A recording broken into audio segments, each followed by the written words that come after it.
Second place, I no longer mean anything to you, and you tell me that I am good.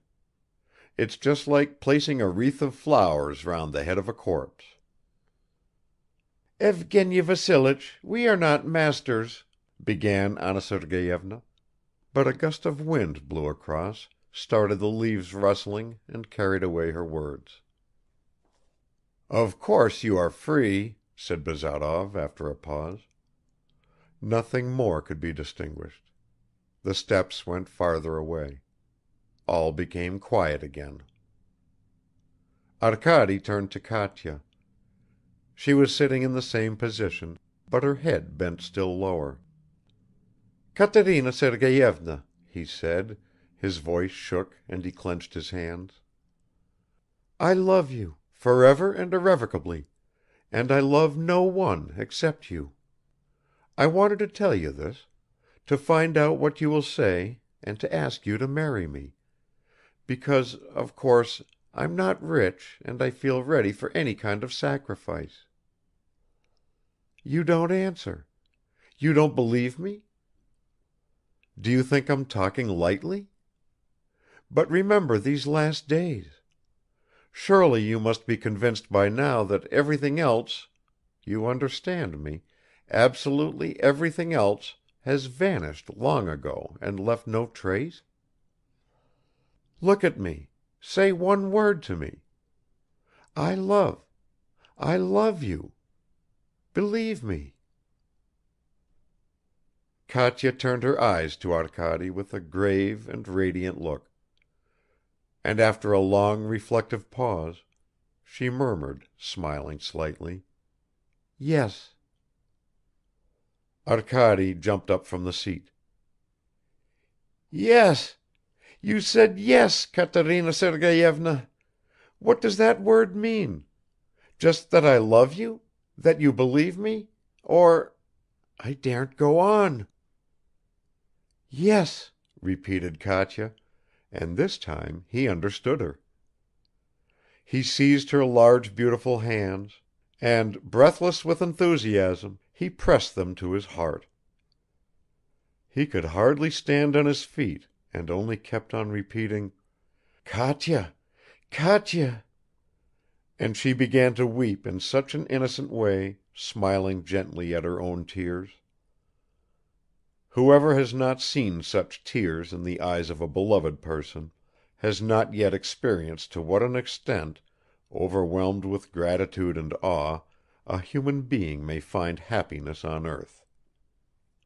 The next day, in the early morning, Anna Sergeyevna sent a message asking Bazarov to come to her study, and with a strained laugh she handed him a folded sheet of notepaper.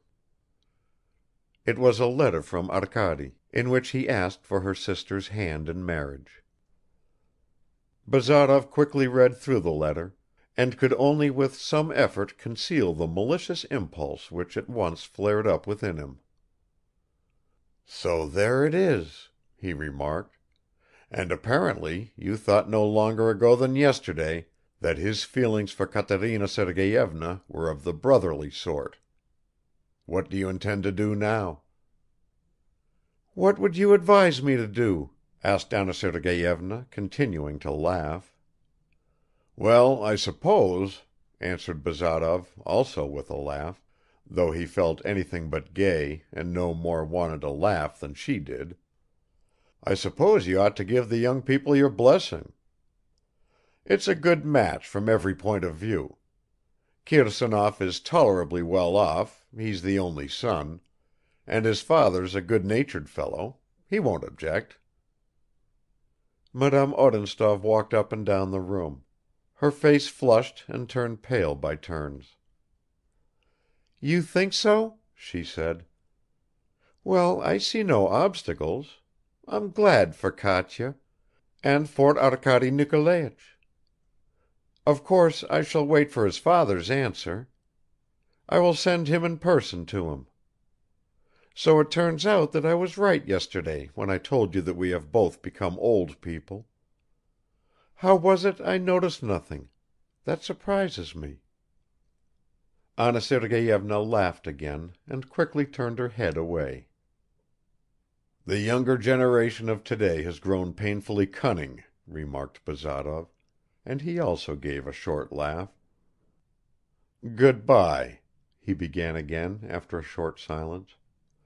"I hope you will bring this affair to the most agreeable conclusion, and I will rejoice from a distance."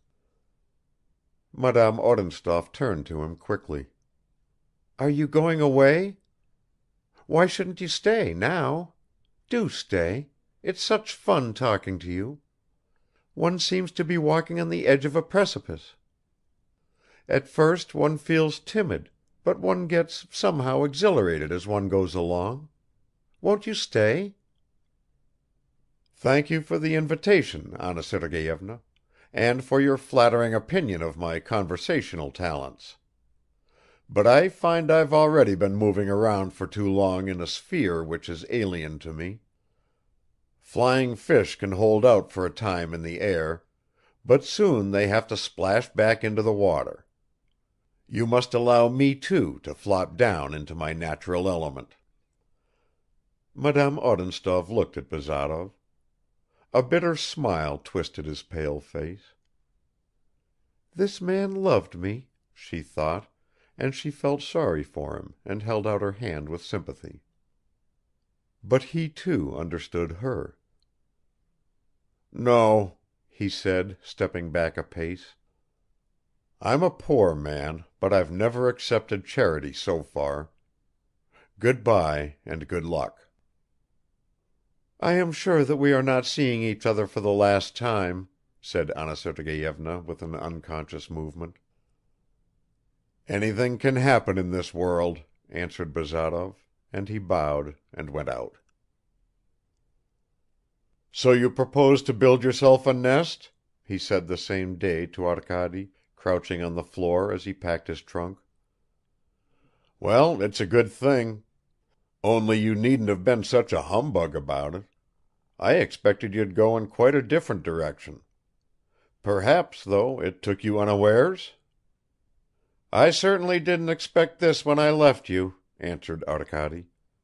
"But why are you being a humbug yourself and calling it a good thing, as if I didn't know your opinion of marriage?"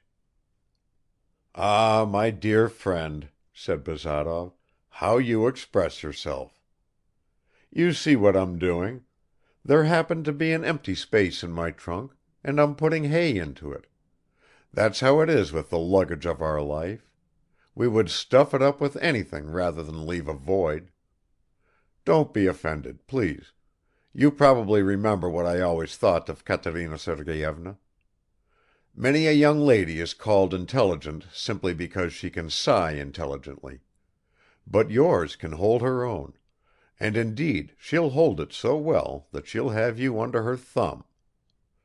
Well, and that's quite as it should be." He slammed the lid and got up from the floor. "And now I say again, farewell, because it's useless to deceive ourselves. We are parting forever, and you know it yourself. You acted sensibly; you were not made for our bitter, rough, lonely existence.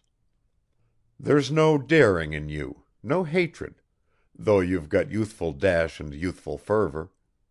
That's not enough for our business. Your sort, the nobility, can never go farther than noble resignation or noble indignation, but those things are trifles. For instance, you won't fight, and yet you fancy yourselves as brave fellows, but we want to fight. So there. Our dust would get into your eyes, our mud would soil you, but you're not up to our standard, you unconsciously admire yourselves, and you enjoy finding fault with yourselves. But we're fed up with all that, we want something else.